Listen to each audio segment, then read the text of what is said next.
Hi, and welcome to another Retail Focus podcast, Retail Quick Scan. I'm Trent Kling. Today all three major U.S. shipping companies are in the news, in large part due to e-commerce. That's what we're taking a look at on this Retail Quick Scan. And we begin with UPS. As news is broken that UPS will begin charging a surcharge on packages delivered at or around Black Friday and Cyber Monday, as well as in the week leading up to Christmas. Let's take a look at these surcharges. It'll be 27 cents for all ground packages delivered during the lead up to the holiday season from November 19th to December 2nd, and then in the lead up to Christmas from December 17th to December 23rd. Now, this doesn't affect packages delivered to a business address, only to packages delivered to a residential address. And what's more is that we'll see additional surcharges on next day, second day, and third day shipments in the week leading up to Christmas. The idea here is they're not levying it on the Black Friday and Cyber Monday packages that they're delivering, because those aren't popular options around that time of year for customers, being that customers, if they're buying gifts, will typically be willing to wait 2 or 3 days if they get a better deal on shipping. Now, the question becomes, who does this really affect? The reality of it is, it's not going to affect the end consumer all that much, at least directly, in part because of the promotional pricing we typically see around Black Friday and Cyber Monday. Usually the promotional pricing includes offers of free or reduced shipping, so in all likelihood it's going to be e-commerce businesses that will be eating this additional cost. This will cut into their margins further, and as we've covered in the past, e-commerce businesses don't always have the most robust of margins, so this could be certainly very impactful on the retail industry.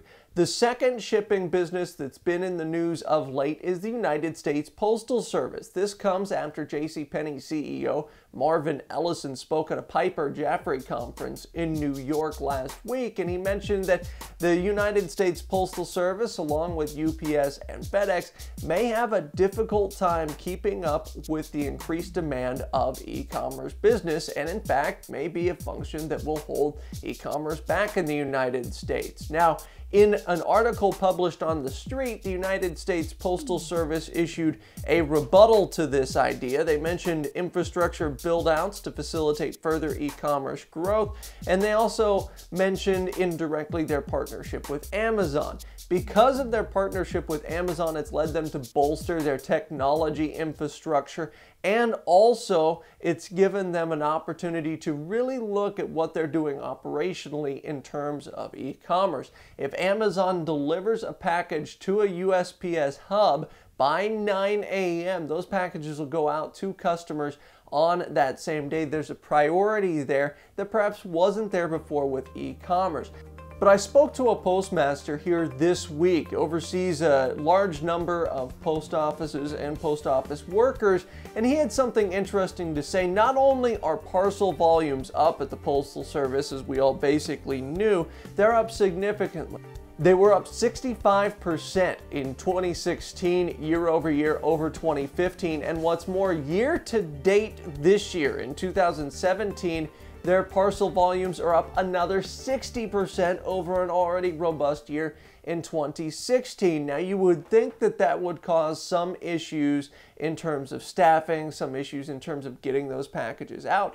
But he mentioned that the volume of traditional mail, your letters, your advertising circulars, that type of thing, has gone down so much that it's allowed them to reallocate resources and also some of their personnel to focus more on parcels. That's something that doesn't get talked about a lot when we discuss shipping companies starting to scale up for the purposes of e-commerce. And it appears as though the future is indeed, if not altogether bright for the Postal Service, at least one that won't hinder the continued growth and development of e-commerce. Now let's talk about the third U.S. shipping giant in FedEx. The reason they're in the news this week is because they released their fourth quarter earnings after the market closes on Tuesday. And more so than earnings per share, more so than any other metric, we're going to be looking at bottom line margins for FedEx to see how much success they're having operationally after they've added staff and also spent additional money towards payroll. As we see here that they disappointed analysts in their prior 2 quarters. In quarter 3, their non-GAAP earnings were $2.35 per share versus an expectation of $2.63.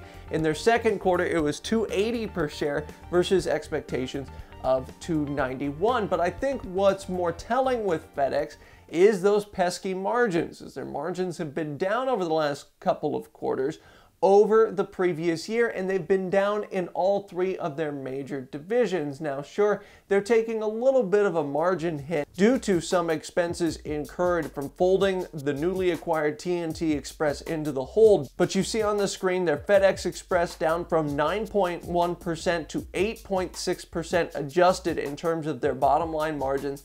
FedEx Ground was down from 12.6% to 11%, and freight was down in terms of margins 3.9% to 2.7%. All of that is year over year as of their last quarter. And they mentioned a number of different reasons for this. One being, of course, personnel as they bring in increased staffing. Another being higher wages across the board.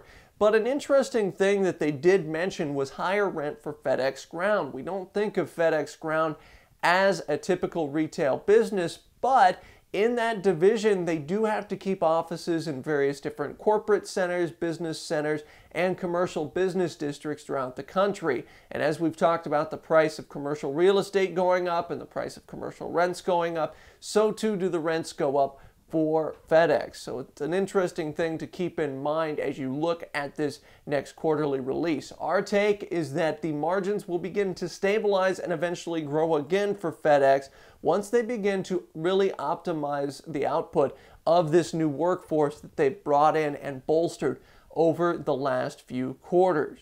That'll do it for this Retail Focus Quick Scan. I'm Trent Kling. Check out our podcast episode that'll be coming out this Friday that'll discuss this issue and more affecting retail in greater detail. We'll also talk to Sarah Jaffe. She's a national labor reporter as she gives us an inside look at the current state of retail labor. Our podcast, as always, is brought to you by Third Wave Water and thirdwavewater.com. Go to thirdwavewater.com. Use the promo code FOCUS for 10% off your first order and start making better coffee at home today. Until next time, so long.